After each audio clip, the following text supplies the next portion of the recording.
Daily Bible reading, John chapter 2. 2 days later, there was a wedding at Cana in the Galilee, and the mother of Yeshua was there. Yeshua too was invited to the wedding, along with his Talmidim. The wine ran out, and Yeshua's mother said to him, "They have no more wine." Yeshua replied, "Mother, why should that concern me? Or you? My time hasn't come yet."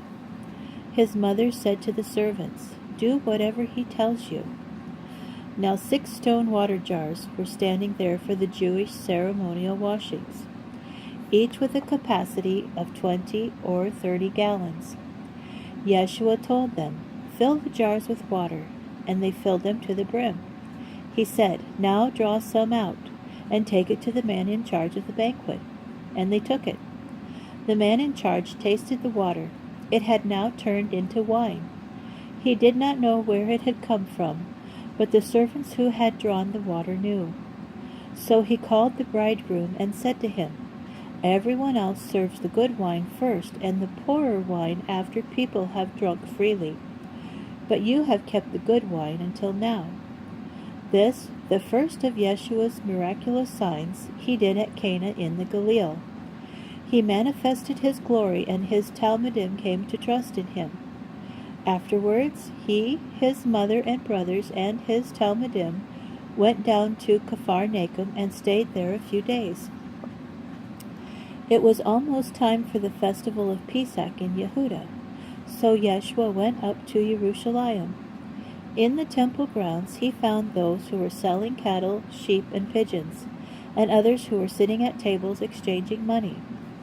He made a whip from cords and drove them all out of the temple grounds, the sheep and cattle as well.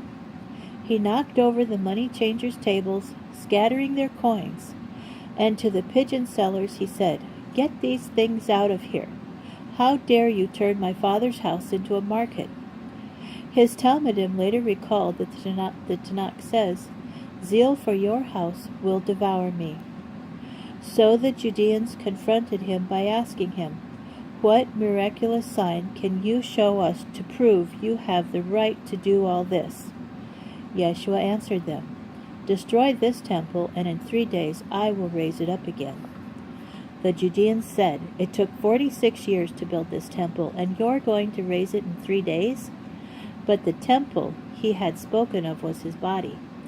Therefore, when he was raised from the dead, his Talmidim remembered that he had said this, and they trusted in the Tanakh and in what Yeshua said. Now while Yeshua was in Jerusalem at the Pesach festival, there were many people who believed in his name when they saw the miracles he performed. But he did not commit himself to them, for he knew what people are like. That is, he didn't need anyone to inform him about a person, because he knew what was in the person's heart.